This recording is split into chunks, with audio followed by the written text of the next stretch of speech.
Hello friends, हमारे इस YouTube channel पर आपका हार्दिक स्वागत है। जब भी कोई केस पुलिस के पास आता है तो दो चीज़ें होती हैं। अगर स्मार्ट पुलिस वाला है और उसको बारीकियां पता है इन्वेस्टिगेशन की, तो उसको बड़ा इंटरेस्ट लेकर इसको सॉल्व करेगा। और एक पुलिस वाला जो केस आया तो पहले ही सिर पकड़ लेता है कि अरे यार लो, एक और केस आ गया और अब इसको भी सुलझाना पड़ेगा। पहले ही 10 काम सर पर हैं और मेरा वक्त बर्बाद हो रहा है। और ऐसा हर पेशे में होता है। हर पेशे में ऐसे लोग मौजूद हैं और पाए जाते हैं। जो लोग अपने जॉब को एंजॉय करते हैं, पूरी जिम्मेदारी के साथ अपना काम अंजाम देते हैं, वे लोग हमेशा ही आगे बढ़ते हैं और अपने जीवन में तरक्की ज़रूर करते हैं, चाहे काम का कोई भी फील्ड हो। और दूसरी तरफ जो लोग अपने जॉब को बस जॉब समझकर निपटाते हैं कि बस किसी तरह घंटे गुजारने हैं, तो बस वो उतने ही घंटे में धीरे धीरे अपनी पूरी ज़िंदगी गुजार लेते हैं। और ऐसे लोग जब किसी केस को अदालत तक पहुंचाते हैं तो उन केसेस का हश्र और अंजाम बहुत बुरा होता है। दोषी छूट जाते हैं, फांसी की सज़ा पाने वाले भी कोर्ट से छूट जाते हैं, बरी कर दिए जाते हैं। और ऐसा एक नहीं, दो नहीं, बल्कि हज़ारों केस हैं जिनमें लोगों को इंसाफ नहीं मिला। और ऐसे चंद लोगों की वजह से अदालत और पुलिस के ऊपर से भरोसा उठ जाता है। खैर, आगे बढ़ते हैं आज की कहानी की तरफ। आज की कहानी एक ऐसे ही केस की है। ये कहानी महाराष्ट्र के भिवंडी की है। 20 जनवरी 2022 भिवंडी के अंदर एक पुलिस स्टेशन पड़ता है, Nizampura police station. Nizampura police station के कंट्रोल रूम की घंटी बजती है। सामने से एक अनजान शख्स कहता है कि निजामपुरा इलाके में एक ब्रिज है और उस ब्रिज के नीचे एक बोरी है और उस बोरी में कुछ ऐसी चीज़ है, लगता है जैसे किसी की लाश हो, क्योंकि बोरी के बाहर खून के निशान देखे जा रहे हैं। निजामपुरा पुलिस कंट्रोल रूम के आए इस कॉल को सुनती है और फ़ौरन उसकी टीम निकलती है, मौके पर पहुंचती है। जिसने भी फ़ोन किया था वो बिल्कुल सच बोल रहा था, क्योंकि उसी जगह पर जहां उसने बताया था एक बोरी पड़ी हुई है। जब पुलिस ने उस बोरी को खोलकर देखा तो अंदर उसके एक लाश थी। लाश 40 साल के ऊपर के एक आदमी की थी। मरने वाले शख्स ने पूरे कपड़े पहन रखे थे, चेहरा भी ठीक था। इसका मतलब है कि उसकी पहचान मिटाने के लिए कोई कोशिश नहीं की गई थी। तो पुलिस को लगा चलो कम से कम चेहरा सलामत है, कपड़े भी हैं, तो बाकी कुछ आईडी भी मिली जाएगी, तो केस आसानी से सुलझा लेंगे। लेकिन पुलिस को पहला धक्का तब लगा जब बोरी से बाहर निकालकर लाश की तलाशी ली गई तो उसके किसी भी जेब में ना उसका कोई फ़ोन है, ना कार्ड है, ना पर्स है और ना ही कोई आईडी। कोई भी चीज़ नहीं मिलती है, बल्कि पूरी तरह से खाली। बस एक आदमी है जिसकी लाश पड़ी हुई है, लेकिन पहचान के नाम पर उसके पास कुछ भी नहीं है। पुलिस ने लाश को पोस्टमार्टम के लिए भेजा, लेकिन लाश के जब कपड़ों की ठीक से तलाशी ली गई तो सिर्फ एक जेब में एक कागज़ का टुकड़ा मिला। और उस कागज़ के टुकड़े को जब खोल कर देखा तो वो एक प्रेस्क्रिप्शन था, यानी डॉक्टर का लिखा हुआ दवाओं का पर्चा था। शायद कभी किसी डॉक्टर के पास किसी ट्रीटमेंट के लिए गया होगा तो ये वही पर्चा उसकी जेब में रह गया था। लेकिन वह टुकड़ा भी बेकार था, क्योंकि उस पर उस पेशेंट का नाम ही नहीं था। पेशेंट का नाम लिखने वाली जो जगह थी, कागज़ का वो हिस्सा फटा हुआ था। सिर्फ एक जगह पर एक डॉक्टर का नाम लिखा था, उसके अलावा एड्रेस, फ़ोन नंबर, ये सारी चीज़ें फटी हुई थी। तो एक फटी हुई डॉक्टर की प्रेस्क्रिप्शन के अलावा पुलिस के हाथों में बाकी कुछ नहीं था। पोस्टमार्टम हुआ, लेकिन उसी दौरान में एक काबिल पुलिस ऑफिसर ने नोटिस किया कि लाश के हाथ पर और जिस्म के बाकी हिस्सों पर लाल और नीले रंग के कुछ निशान बने हुए हैं। तो तब उसने इस निशान को देखा तो उसे अंदाज़ा हुआ कि ये निशान आम तौर पर मोतियों का काम करने वाले या डाई या पेंट का काम करने वाले मज़दूरों या इसी तरह की फैक्ट्री में काम करने वाले लोगों के अमूमन हाथों या पैरों पर निशान होते हैं।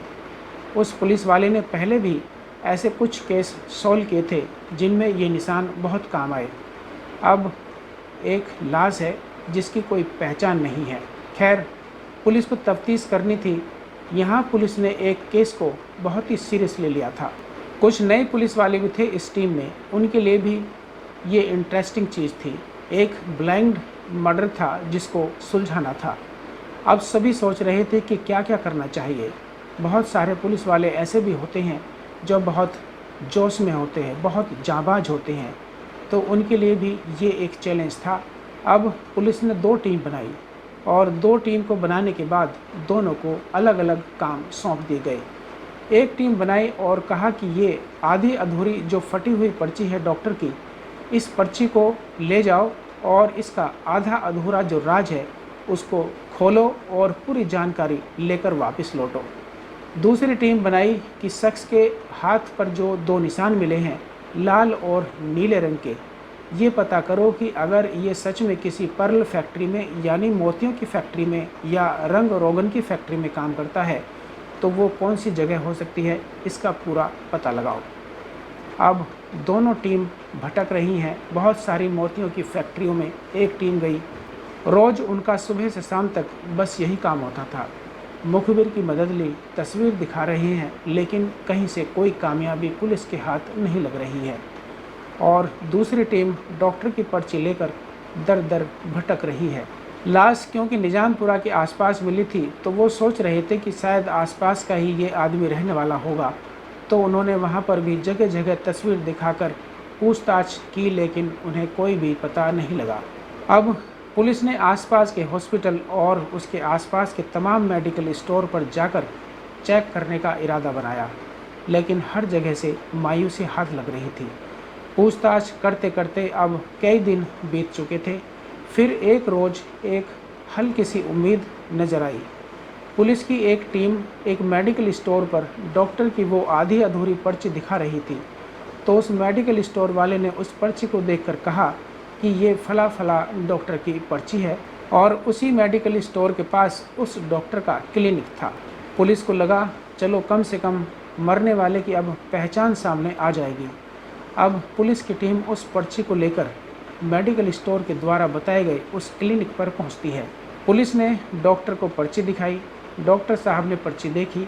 उन्होंने कहा कि ये पर्ची तो मेरी ही है, इसमें कोई शक नहीं, लेकिन ये पर्ची किसके लिए लिखी है, किस पेशेंट के लिए लिखी है, ये मुझे याद नहीं। ये बताना थोड़ा मुश्किल है, क्योंकि बहुत सारे पेशेंट हर रोज़ मेरे पास आते हैं और हर किसी को याद रखना ये मुश्किल बात है। अब मायूस पुलिस वाले डॉक्टर साहब के कमरे से बाहर निकल जाते हैं। जब वो बाहर निकलते हैं तो देखते हैं कि डॉक्टर साहब के क्लिनिक के बाहर बहुत सारे पेशेंट वेट कर रहे हैं अपनी बारी का। उन्हीं में से एक महिला बैठी हुई थी। बाहर खड़े होकर पुलिस वाले आपस में उस डेड बॉडी के बारे में बात कर रहे थे। यह बात वो महिला सुन रही थी जो डॉक्टर साहब के क्लिनिक के बाहर अपनी बारी का इंतज़ार कर रही थी। जब उसने सुना कि एक शख्स है जिसकी एक पर्ची इसी डॉक्टर ने बनाई थी और उसका कत्ल हो गया है, लेकिन उसकी पहचान नहीं हो पा रही है, तो वो महिला अचानक खड़ी होती है और पुलिस वालों से कहती है कि साहब, हमारे मोहल्ले में एक महिला है और उसका पति कई दिनों से गायब है और वो बहुत परेशान है। वो हर घर में जाकर अपने पति के बारे में पूछ रही है। हमारे घर भी आई थी। हम लोग जानते हैं एक दूसरे को और उसका कोई सुराग अभी तक नहीं मिल पाया है, और जब भी उसके घर में कोई बीमार होता है तो उसकी पूरी फैमिली इलाज कराने के लिए इन्हीं डॉक्टर साहब के पास आती है। तो हो सकता है उसका पति भी कभी यहाँ पर आया हो। पुलिस वालों को उस महिला से बात करके उम्मीद की एक किरण नज़र आती है। पुलिस वाले ने उस महिला का पता लिया, नाम पूछा और सीधे निकलकर उस बस्ती में पहुंची जहां पर उस महिला ने एड्रेस बताया था। पुलिस उसके घर पहुंची और उस महिला से पूछा कि आपके पति कहाँ हैं। उसने कहा कि मेरे शौहर कई दिनों से गायब हैं। हमने लोकल पुलिस में रिपोर्ट भी लिखाई थी, लेकिन अभी तक मिले नहीं हैं। पता नहीं चल रहा है कि वो कहाँ गए। तो अब पुलिस ने पूछा उनका नाम क्या है। उन्होंने कहा कि उनका नाम अरमान शाह है और उम्र करीब होगी 47 या 48 साल। और पुलिस को लगा कि मरने वाले की उम्र भी लगभग यही है। पूछा कब से गायब हैं, तो उसने बताया कि वो 19 जनवरी से गायब है। फिर पुलिस का माथा ठनका कि लाश जो उन्हें मिली थी वो 20 जनवरी को मिली थी। टाइमिंग भी मैच कर रहा है। पुलिस वाले ने कहा आपको अब हमारे साथ चलना होगा। उन्होंने कहा, ठीक है। पहले वो थोड़ा घबराई क्योंकि पुलिस को देखकर सभी घबरा जाते हैं। महिला ने पूछा कि मैं अपने बेटे को भी साथ ले चलूं? तो पुलिस वालों ने कहा कि ठीक है, ले चलो।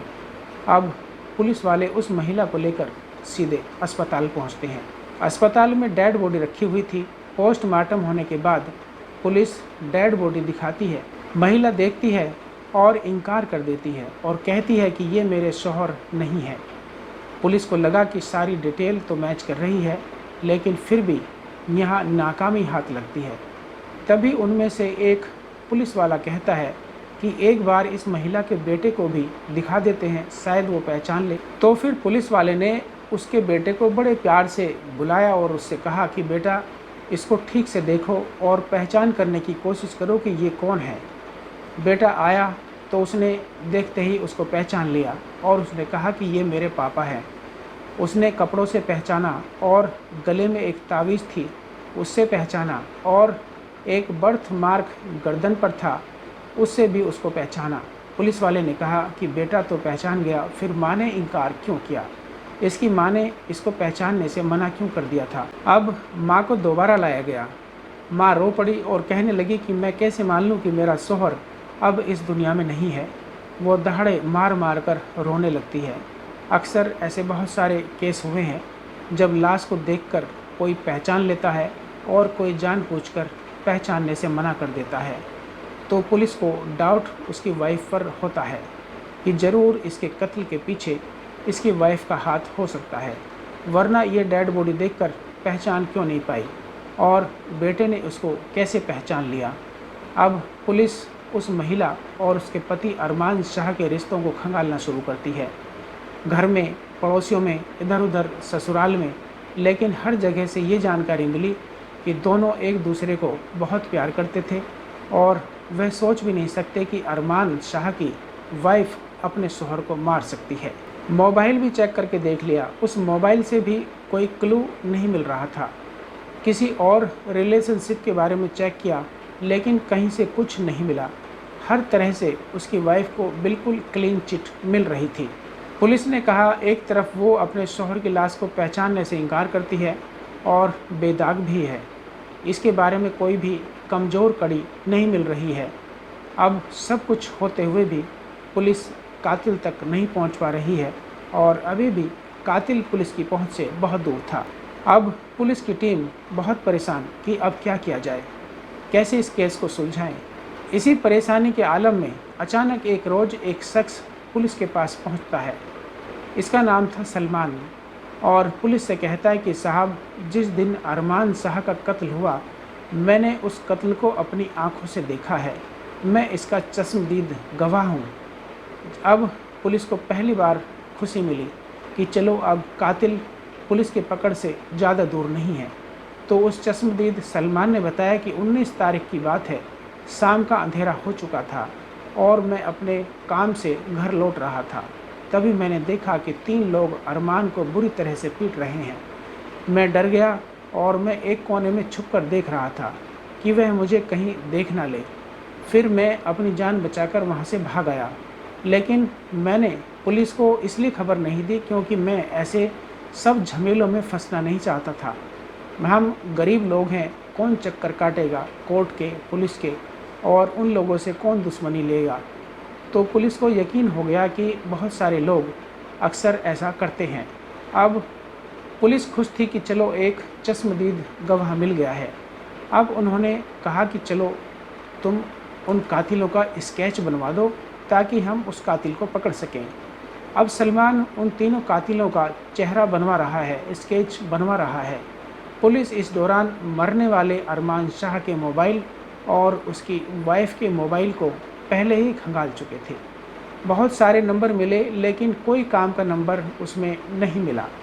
उधर सलमान ने उन तीनों लोगों के स्केच बनवाकर तैयार करवा दिए थे। स्केच वाला चेहरा गांव के उस इलाके में सबको दिखाया, लेकिन किसी ने भी उसको नहीं पहचाना। सभी ने पहचानने से इनकार कर दिया।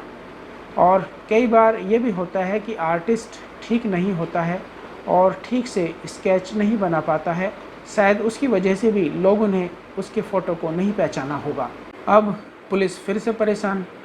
अब वो फिर से मोबाइल के कॉल डिटेल पर जाती है, क्योंकि अब तक तो वो बीवी को शक के दायरे में रखकर जांच कर रहे थे और उस हिसाब से नंबर देख रहे थे। अब उन्होंने दोबारा सारे नंबरों को चेक करना शुरू किया।